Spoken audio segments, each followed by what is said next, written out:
All right, everyone, you can thank me now because I brought back a legend, Robert Carradine, otherwise known as Bobby. Bobby to his friends and family. How are you, buddy? Good to see you. I'm good, Ethan. I'm good, man. Very good to see you. Yeah, we miss you. Look, we're talking Big Red One. We've been talking about it quite a bit. There's a screening coming up at the Academy Museum. There's a screening coming up at the Whittier Film Festival in September. It's going to start making the rounds because there's a reconstruction print that's people need.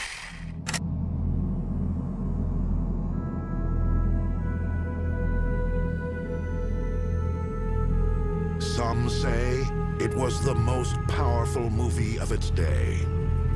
Others say it is the best war movie of all time. But all agree on one thing. There's more to the story.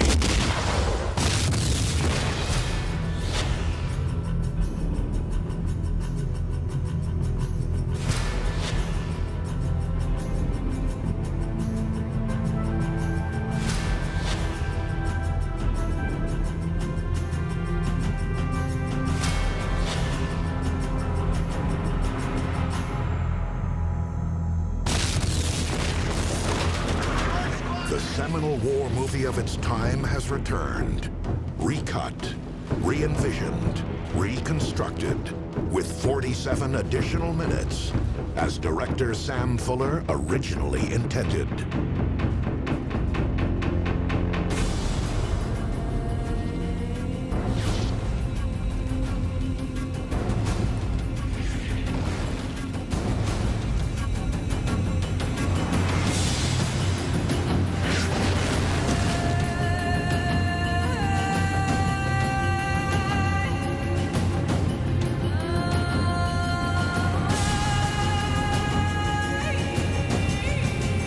The real glory of war is surviving.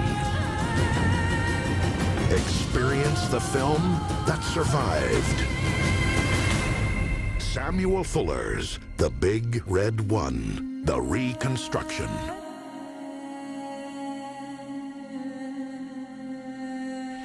Are people unaware that this exists, or did you've started the campaign to sort of make this the definitive cut of the Big Red One, right?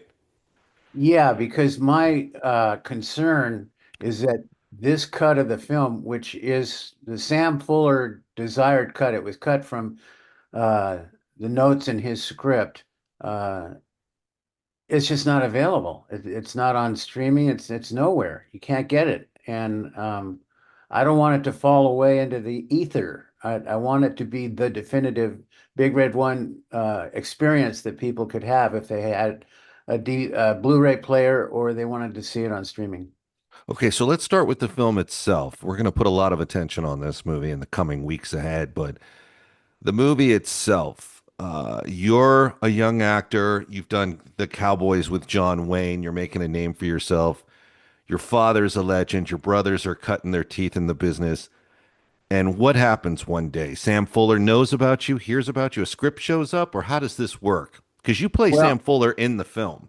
that's correct. What happened was Lee Marvin uh, was with my agent, Meyer, Michigan. So it was sort of a packaging thing because another actor, Bobby DeChico was also with Meyer, Michigan. So that's how we got to Sam. And my meeting with Sam was unique. I walked into this large office, and the only thing in there was a desk and a chair with him in it. There wasn't any other chairs, any couch, nothing. And I said, "Hi, how you doing?" Trying to be cool. And he's like, "Well, the way he talks is really funny." He's like, "Well, let me tell you something, lad." And he always had a cigar in his mouth. Oh yeah, okay. Yeah. So anyhow, he says, "So he asked me some, just we just had like a mini conversation about daisies or something, for all I remember." And then he says, "Turn around, I need to see your ass." I said, "What?" He said, "Turn around. I need to see your ass." I turned Right. around. He says, "You'll do." That was the interview. What was he checking for when he asked to see your ass? It turns out that because there's four horsemen, that's what they called the four of us, the Chico, Kelly Ward and Mark Hamill. We were the Four Horsemen. Hmm. He says, I'm going to be seeing you guys from the back a lot, and I need four very distinctive asses. Like he could tell in a uniform. Yeah, yeah, yeah. You're right. I saw a recent documentary on the Big Red One, I think for German television. And Sam Fuller was never without a cigar in his mouth, and he himself talked like a movie character. Yeah, You know, absolutely. like a Brooklyn cab driver or a Brooklyn like loan shark. But so he brings you in, and obviously, did you have to read for him, or he was aware of No, your skill set? no, that was the interview. That was it. And then the next thing was a phone, or did he tell you you were good to go in the meeting? No, he didn't do that, but what he said was, "You'll do, Right. you will do," which I took as you're in. Okay. Yeah. And then what? Next thing, script, rehearsals off to Israel, because isn't that where you shot it? We shot most of it in Israel, but we also shot 2 weeks in Ireland. And then there was a bit of a sequence shot in Wrightwood with the tank in the snow because Yeah. that was just an easier place for them to shoot. And that's how we got the snow sequence. Okay, so you get the, was there any kind of like boot camp or for you guys to get to know each other or sort of squad practice? Because this movie takes place on a squad level. It's a pretty intimate combat film in terms of keeping the personnel a short list of personalities and getting to know each one. Did they run you through anything, or was Sam like, all right? Sam notoriously shot like I think Steel Helmet like in Griffith Park in like 8 days. So I don't know how much. Exactly. I don't know how So much he was like. there was no rehearsal, no. I mean, he just threw us into the fray, and we got to know each other by ourselves. But Lee And Marvin did show us how to field strip an M1 Garand, so we knew how to field strip our rifles. And really, you take a number two pencil and you rub it on certain parts of the rifle, and that keeps it moving. It keeps it from getting bound up. You don't want to use oil because you get dirt in there and then it'll get bound up. huh? Yeah. So Lee showed us how to do that. Well, Lee Marvin was another survivor of the war, Yes, he was. both him and Sam. So, Yeah. had you known Lee Marvin at all prior to that? No, he knew my brother Keith, and Keith stayed in touch with him after this film he did called I was going to say Thieves Like Us, but that's not it. Uh, it'll come to me. I put in the request for the film, so it'll pop up any second. But it was a film he did with Lee Marvin and Ernest Borgnine, Okay, so he knew your brother, so he Emperor knew of the North. Emperor of the North. All right. Yeah. So he All knew right. Keith, and that brings me to another story, which was we'd been in Israel about 3 days, and somebody arranged for the squad to go shoot a real M1 with live ammo so that we could mimic the recoil in the film. And Smart. we're gonna go with Lee. So the four of us are sitting in the back of this stretch Mercedes waiting for Lee to come down from his room or wherever. And he's got his daughter with him. And he sits in the middle of the front seat. The daughter sits in the right seat. And we're looking at him. He hasn't said anything to us. And we're looking at this kind of red neck, red skull person with a little tuft of gray hair on top because he had the military haircut. And off we went. And we're driving for about 10 minutes. And out of the blue, he says, "Which one of you is Carradine?" I go, "I am." He goes, "Fuck you, Carradine." That's how I met Lee. And is that just an icebreaker from Lee Marvin, or Well, I finally asked him what the deal was with that, and he said, "Well, I had to keep up with you four young sons of bitches, so I thought I had to set the record straight from the get-go." mm, yeah, a bit of a psychological mastermind in terms of his presence on a set. So you guys shoot this movie, and at what point you shot? Like the reconstruction has a lot of interesting elements in it. It's easy to see why there is a campaign, or actually a fan-driven campaign to some extent, to get it released, because there's take us through. Well, I guess we should start with take us through the moment where that you see the film and you realize some of these scenes are missing. Did you enjoy seeing the film in its initial cut, or how did it kind of come about where you're like, hey, wait a minute, we shot all this stuff like in the forest and with these Arabian horsemen. Where is that? How did that break down? Not not well. We were disappointed in the cut, and Sam never complained publicly about this truncated version of his film because he felt that it was his duty to support the film Yeah. and whatever shape it was in. But secretly, he really wished he could put the elements back in that were removed by the studio.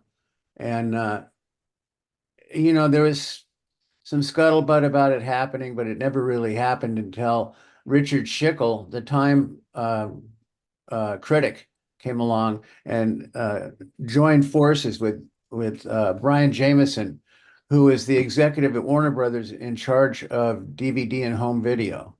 And they convinced the studio to give him $500,000 to put this film back together. So they started going through the vaults in Kansas, and little bits and pieces of the film were showing up. Like they'd get a reel of sound, but it doesn't say what it went to, which picture. And I mean, they went through some major effort to reconstruct this movie, and they even rescored it. No, they didn't rescore it. They added score for the missing pieces that were put back, and also the sound effects were improved. The sound effects of M1 Garand in the movie now sound like an M1 sounds. And the buzz bombs flying in from the Germans were actual recordings of buzz bomb sound. And it's also in 5.1 stereo. It's infinitely better. I think it's a classic now. Yeah. Now they brought you in to do the narration, but they brought you in to do I think we were talking at the smokehouse over lunch and you said that you were brought in to kind of stitch it together after they pulled these scenes and cut it down, correct? Right. That's exactly why it needed narration. Otherwise, you couldn't put the film together. Yeah. So you, at that point, when you're doing the narration, are you realizing like, oh man, we just took a creative turn south on this thing? Uh, Or did you not have a grip on it yet? I accepted the orders. Yeah, that's what we all do, right? We Yeah. we still have to and Sam, I think, is right to support the film to the fullest extent and maybe privately behind the scenes lobby. I mean, now it would seem what's interesting about this situation is I think it's missed on a lot of current executives how much of a masterpiece this is because they all live in the now. Yeah. But normally, a director's cut or a reconstruction cut or reconstructive cut, however you want to term it, that's not a big deal. What makes this a special deal is the sort of Raiders of the Lost Ark approach to find all the elements and reconstitute this thing into an even more grand of a masterpiece than it was. And it's kind of funny that like everyone thinks like, well, it's a no-brainer, right? Put all this stuff back in and get it out because it is so brilliant. But what are some of the scenes that are missing that were to you like break it down for the audience who's now going to start searching this movie out? Like what's cut from it and why is it significant?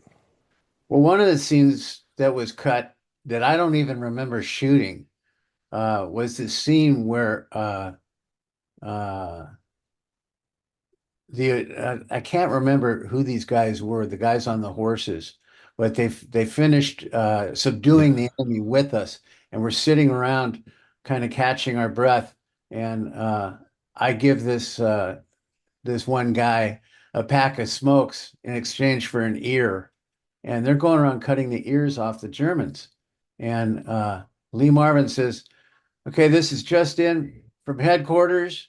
No more trading cigarettes for ears." And I said, "These are crowd ears." He said, "After a firefight, you can't tell a crowd ear from a GI ear, so there will be no more purchasing of ears in this unit." I mean, it was just, I saw that scene. I was going, wow, that's really cool. I never saw that. Huh.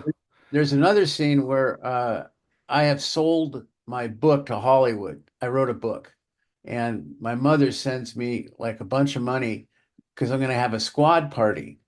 And I come bopping down the stairs in the lobby of this. Today it would be an Airbnb, but it was like a some kind of a hotel thing where we were holed up for a couple of days. And I want to have a squad party, and it's in France, so I'm trying to speak French.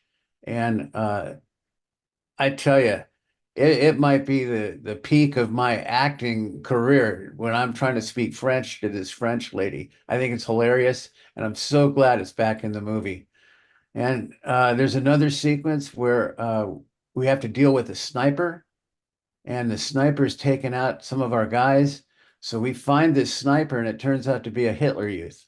And the Hitler Youth was like a 12 to 15-year-old kid who's put to the task of sniping.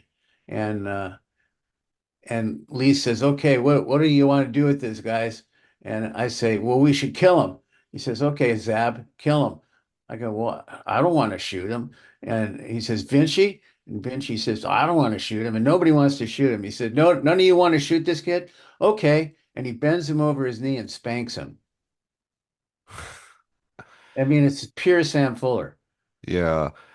Stepping back in time a few minutes when you were talking about the party for the squad, where you were speaking French as being like the pivotal moment in your acting career in terms of demonstrating your skill set. We're talking about a career with a lot of highlights. So I have to take a moment and now see the scene because we're going to have to match it up with a lot of legendary Carradine moments here. Okay. Uh, and Okay. it's also interesting that what was cut were some of the grim aspects of a war. You know, like for example, the werewolf aspect or the Hitler Youth sniper.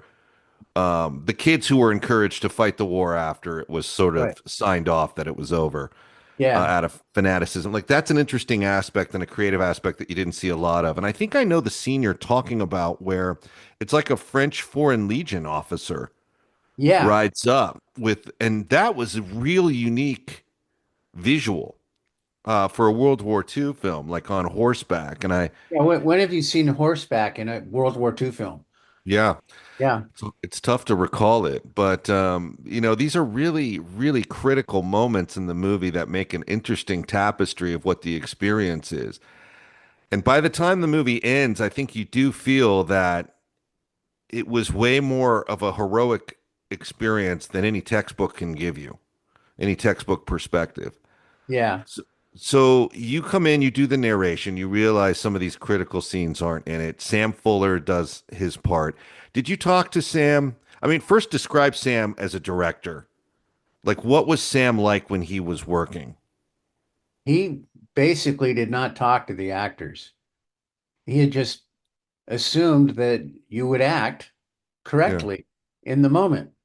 And the only direction he gave me was he said, "I never want to see you without a cigar. yeah. Anytime you're on camera, you will have a cigar." So that was my direction.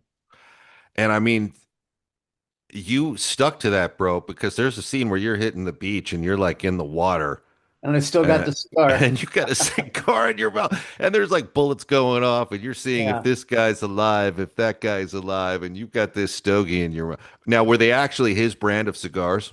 No, he was smoking Monte Cristo number one tubos, and I was smoking some generic Cuban cigar, which was a good cigar. I would Yeah. I would I would throw one to Lee every now and then because he'd say, "Carradine, give me a cigar," because I always had a stash. Yeah. Good. In Good. the bottom of an M1 Garand, there's a trap door, and there's two circular holes in there where you're supposed to keep the cleaning kit for the rifle. Well, I use that to store the cigars. Smart. See, that is the genius that Carradine brings to the picture right there. Lee Marvin obviously was like a titan, and he must have had the respect of Sam Fuller to play such a critical role in such a critical film, but he was also kind of a notorious guy offset. But you guys, he obviously we talked about the initial meeting where he asked who you were and then said fuck you. Yeah, But overall, what kind of presence did Marvin cut on the picture with you guys? he was totally supportive. a real sweetheart. I mean, he was a gentle man. You would never know from his screen persona that he's a gentle man, but he was just so cool. Yeah. Yeah, he was the best. I remember one time I came to the set and it was his day off. He had a couple of days off and he's on the set sitting under an umbrella with a white silk suit on. And I'm like, what are you doing here? It's your day off. He says, the set's where it's at. So I told that story to Tom Selleck on a Western I did with him. And he said, wow, I'm going to use that. And I've heard that when he gives talks now and interviews and stuff, he comes up with that story, the set's where it's at. Yeah. Yeah. So that was Lee. I mean, And another time with Lee, I got sick. I had like food poisoning. That's what they figured out. Because I was on set at 10 o'clock in the morning. It's 110 degrees and I'm not sweating and I have the chills. So that's when they determined something was wrong. So they sent me to an ER and they checked me out and they said, you have food poisoning, you know, give it 24 hours. And I really didn't want to leave the set, but the AD assured me it's okay to leave the set. This is a battle sequence today. You guys are all dressed alike. Nobody will miss you. I said, okay, okay. So I get back to the hotel and I'm walking into the hotel and Lee's walking out. And he goes, Carradine, what are you doing here? I go, I got food poisoning. He goes, you do, huh? No, come here. And he takes me into the bar. He makes me drink 2 Fernet Brancas, which is a liqueur made out of coffee, and it's not good. And we go up to my room. He says, get in bed. So I get in bed and he goes, he sees my guitar. I had my guitar with me. He says, is that your guitar? I go, yeah. He said, may I play it? I said, sure. He sang Red River Valley, put the guitar back, kissed me on the forehead, and said, get some sleep. That's Lee Marvin. yeah. That's not now. If you would have subbed out the name and left it ambiguous to who the actor was, I don't think anyone would have guessed that was Lee Marvin. No, they wouldn't have. But he, he had his own experiences with World War II that were less than pleasant, Indeed. and you kind of wonder what it was like for him. I mean, it's you kind of wonder what it was like for both those guys to kind of walk this path and do this movie. Real military unit, the real Four Horsemen, playing a senior role with senior responsibilities to keep these guys alive, and here you Yeah. are doing it in what 1978 that went into production, right? Hold on. No, 77. And it was Yeah. finished in 78. And then it didn't come out in 79 because of all the technical stuff of shortening the film and everything. So yeah, it was shot in 78 or And 77. you've got the reputation of dealing with some pretty tough leading actors, John Wayne being one of them. But Mark Hamill shows up and you're probably like, dude, what have you done? Corvette Summer? Like what? He did Star Wars. Yeah, I know. I'm kidding, of course. Okay, cool. Yeah, but Corvette Summer, yeah, that was a good one. It's the car of a lifetime. It took him all year to build it. Hell, I'm gonna drive that thing right up to General Motors' front door. One night to lose it. Hey, that's my car! You stole my car! And the whole summer to get it back. MGM presents Corvette Summer. Somebody stole my Stingray. The word's out it's in Vegas. You got a Corvette? Starring Mark Hamill, who's back from Star Wars. Oh, yeah! And Annie Potts, who's out of this world. You're gonna spend the night. Comprende, amigo? If he knew as much about girls as he does about cars, he wouldn't be so nervous. Peel off them duds, sailor, and let me see what you got. Sure. And if she knew as much about cars as she does about boys, What do you drink? she wouldn't be so jealous. Motor oil? And if you knew as much as they know about this candy apple metal flake Corvette, you'd be chasing it too. I'm helping you, dope. I'm helping you find your car. You run up against a car thief, you're liable to wind up at the bottom of Lake Mead. He's into fast cars. Why don't you write a letter To the car. Dear car. She's into black velvet. Beg your pardon? Wow! Together, they find love, You have no right to take me anywhere! excitement, and danger on the trail of a stolen Corvette. Stop this car! Stop it! I'm getting out! Oh, no, you're not.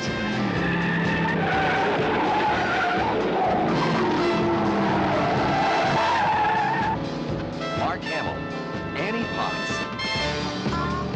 It's the girl, You're insane! the car, and the time that separates the men from the boys. Corvette Summer.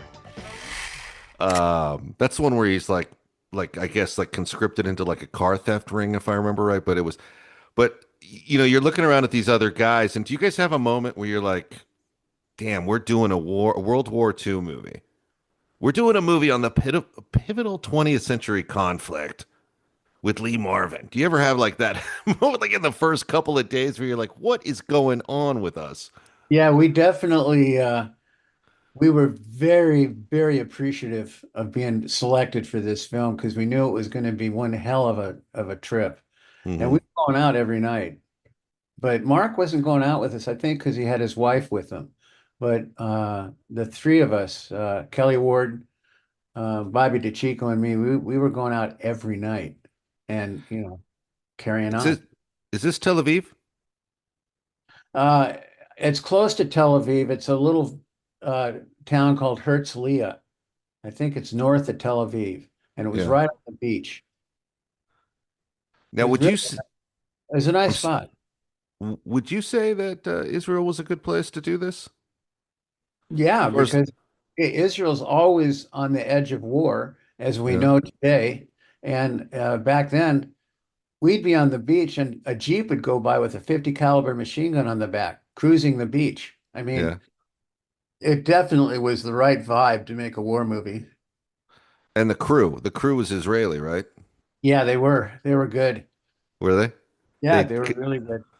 because you can see in some of this German documentary or this documentary we ripped from some German television station where the crew is going above and beyond. Like sometimes when you go to these mythical places to shoot, the crew really wants to cut their teeth and make a name for themselves. Yeah. And they will pull like crazy, go to a crazy degree. And you can see that with some of Sam Fuller's walking around with like a shirt unbuttoned and a cigar, and all these other crewmen are like climbing through the dust to rig it. Really impressive. So I was kind of curious because I'm sure there's been other movies, of course, shot there, but this is the one that comes to mind that was. So I was just kind of interested in how the Israeli crew actually was overall. Well, our director of photography was Adam Greenberg, and he spoke so little English that Sam and him were talking with their hands. Yeah, So that was an interesting aspect. And if when you watch the film, it's beautifully shot. I mean, it is. it's a real piece of art. And then Sam had this thing.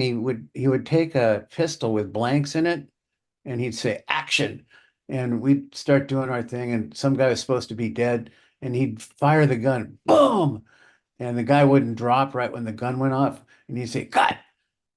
When you hear that son of a bitch go off, you're dead. Roll." I mean, it was so funny.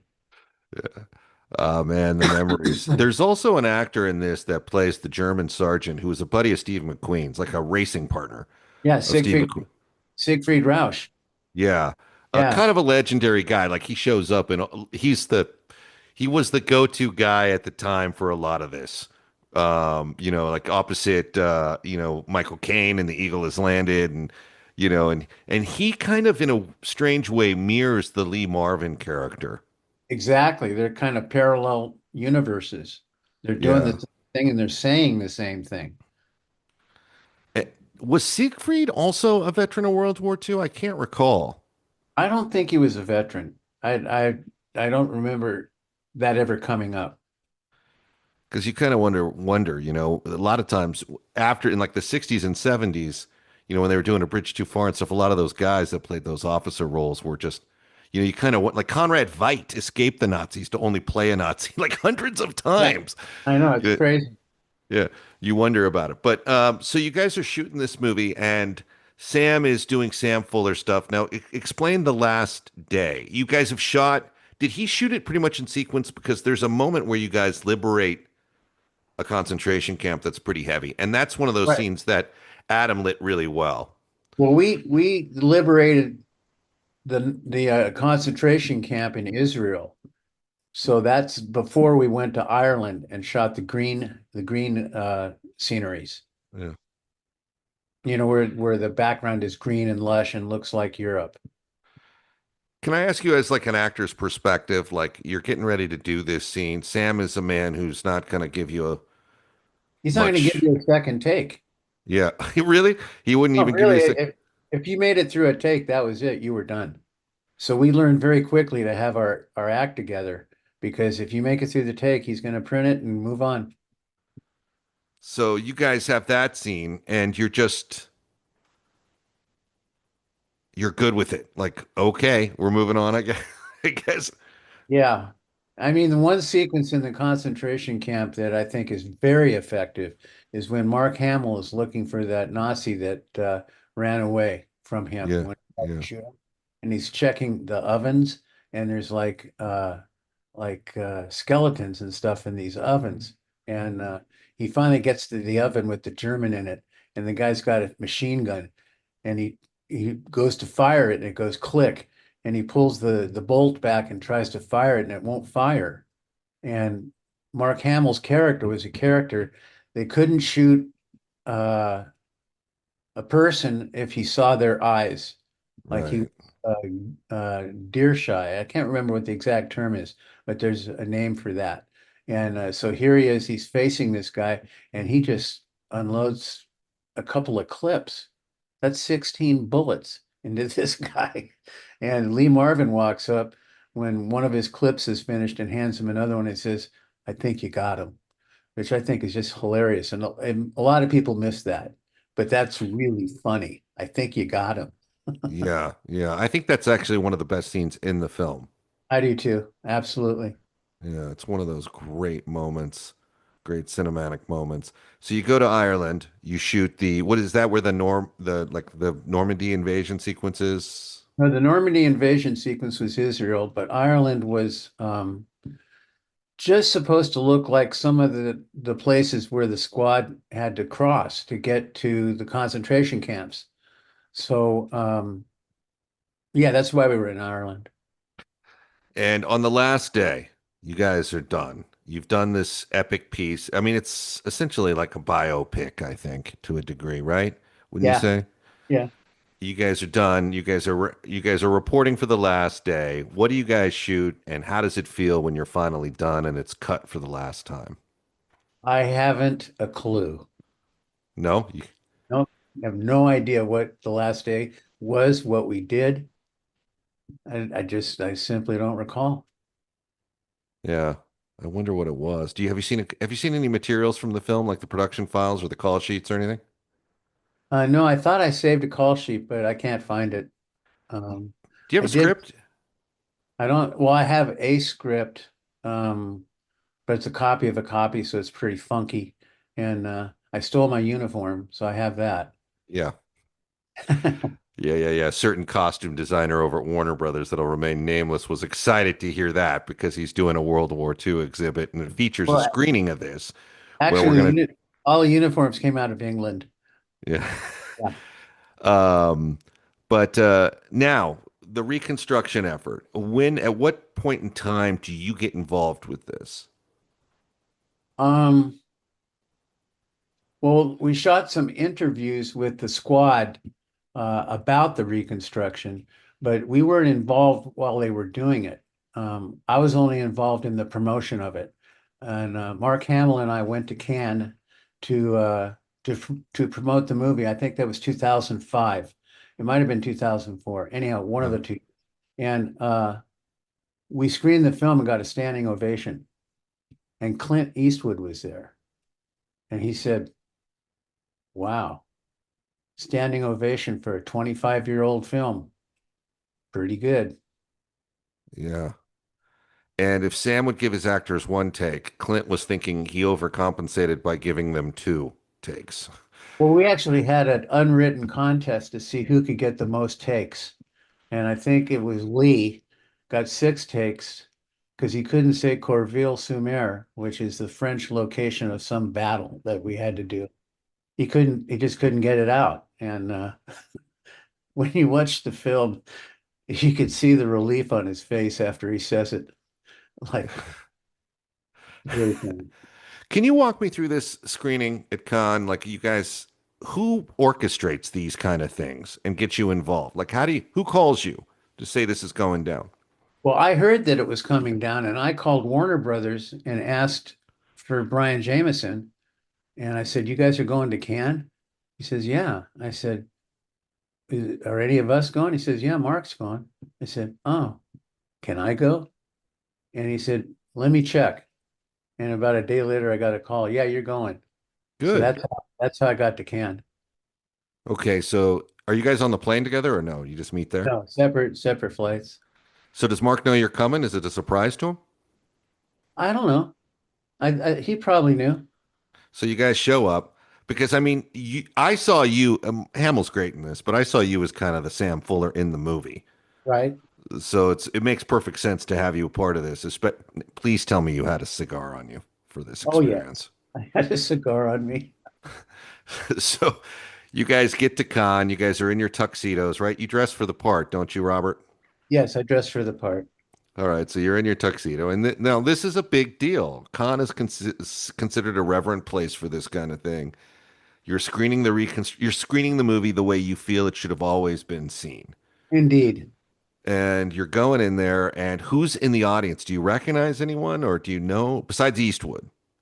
No, it's just the the usual crowd that goes to Cannes. Uh, they're major movie freaks, Yeah, and the theater was full. They were very excited to see it because they love Sam in France. They love him. yeah, they do. It was pretty great. I mean, we were definitely we were with the welcome crowd. Right. Sam had passed away, right? Yeah, I think he passed away in 97. I can't swear to that, but it's something like that. Yeah. So He would have loved this. that's what I was going to ask. Can you picture what he might have said to you at a moment like that? Ah, lad, good job. Yeah. Yeah. He's also been known to smack a couple people and tell them good job. At least that's how Perry Lang tells it. Yeah, I don't know about that, but I'll accept it. Yeah, well, we can't equivocally deny it either. But so you guys are there. Their movie is rolling. Now, what are the emotions there? You're like seeing all these things thread together with a live audience, man. It was incredible, and I had my brother David with me, and he was very impressed. He was very impressed. Yeah. And then Yeah. it gets to the final few frames, and the movie's getting ready to end. And do you remember what's going through your what your thought process is at that moment? I think I think I was a little bit teary-eyed. I was very Yeah. moved for sure. Yeah. And then boom.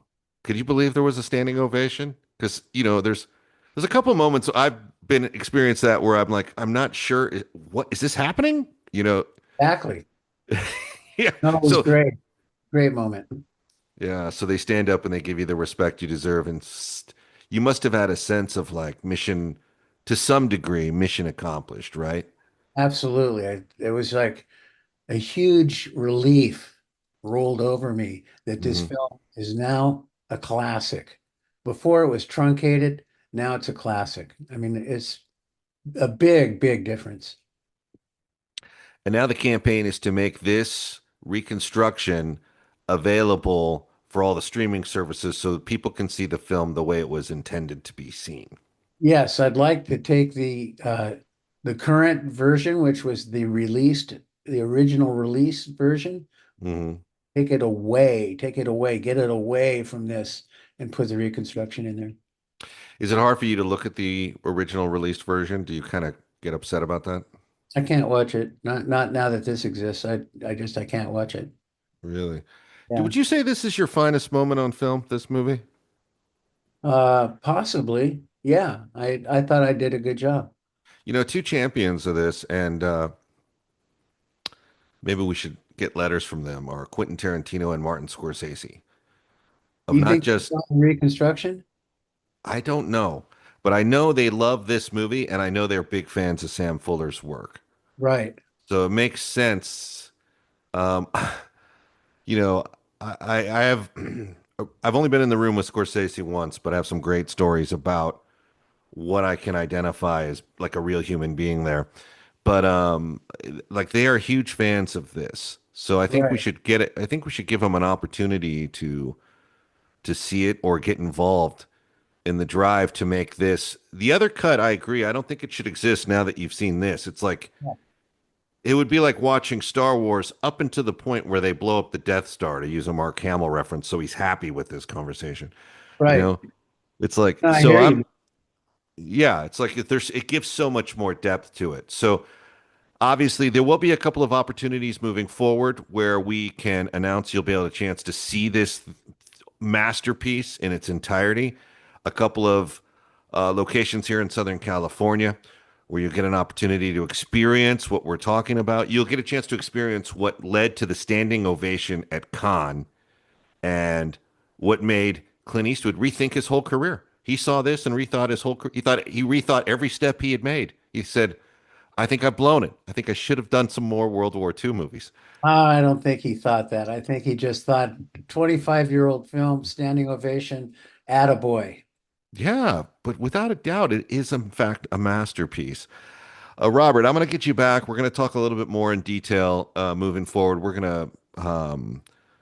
We got some exciting stuff where the Big Red One reconstruction is concerned that we'll announce up ahead. And Do you have the date yet for the Academy screening? I know that I know what date it isn't. I keep asking them for a date, and I know it's in September, and I think it's the second weekend of September, but Academy? yeah. Okay. Um, that's I keep asking for a date on it, and I think what it is they're sort of somewhat soft on what their schedule is, but they're supposed to work through it and give us something specific because, quite frankly, this is a unique, once in a lifetime experience, Yeah. and it should be the centerpiece, I think, and I know Sean agrees. This should be the centerpiece of the show. This is a rare opportunity for fans. Well, they need to know, the Academy needs to know that I have a DCP print because I don't know that they even have a 35 millimeter projector to Right. show the I told film. him you had it, and I told him we'd be prepared to probably do either one, but the print, but I don't think they have the projector either. So I should get an answer on that, and it's not for lack of asking. I think they're just overwhelmed at the moment. But this is an exciting opportunity for fans, not just of the Big Red One or Robert Carradine, but fans of cinema to see something really, really astounding with all the sound and music and all the missing scenes. A chance to get blown Cool. through the back of the theater. Yeah, so some exciting stuff up ahead. Robert, I'm going to leave the last word to you. And I also got to say, too, another classic moment popped into our algorithm last night. Somehow there's this legendary. I know we were talking about Big Red One and your scene speaking French as one of your hallmarks, but last night I saw another scene that you executed, not the Long Riders, not another masterpiece like that, but I saw you opposite another legend, Bernie Casey, blowing him off the screen. Oh, yeah. As you know, we have no chapter at Adams College, which is why I've agreed to see you. But I must tell you, gentlemen, you have very little chance of becoming trilanders. I'm in a difficult situation here. I mean, after all, you're nerds. According to your bylaws, you have to take us on a 60-day trial basis. I beg your pardon? According to your bylaws... He's right, Yuan. Any group that petitions can become a probationary tri-lam chapter. May I see that, please? Thank you.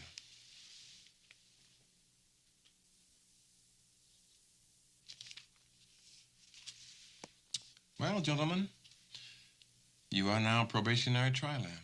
Hey, great, UN.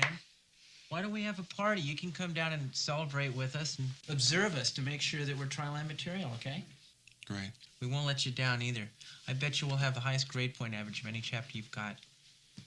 And we certainly won't discriminate. I mean, our chapter will be open to people of all races and creeds. And sexual orientation.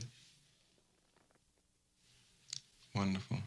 Well, Wonderful work. yeah, thank you. And Bernie Casey has you to thank for making him look so good. Let all me right. ask you this. Yeah. Keith. Do you want me to print you a couple of Blu-rays, one for Marty and one for Quentin? It might be a good idea. Let me reach out and, I mean, they might be a powerful voice in this thing. You know? I think they would. And I just saw in this other documentary too, researching for this, where they were talking about what the movie meant to both. This is the kind of thing we should be doing, right? This is what our job is right now, to make sure the studio. Cool. Well, I'll make a stack of Blu-rays. So Okay. you have them, okay, and then you can give them to whoever needs them. Right. So we'll close with this, and then I got a couple questions off air about this, about as far as how we proceed. But in closing, the maestro, Bobby Carradine, final thoughts on the reconstruction that is A Big Red One. The Big Red One, the reconstruction, is a masterpiece. Do not miss it. Well put, my friend. Well put. Always good to see you, buddy. You look good. Thanks, Ethan.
They come out of darkness, sometimes with thunder, sometimes with lightning.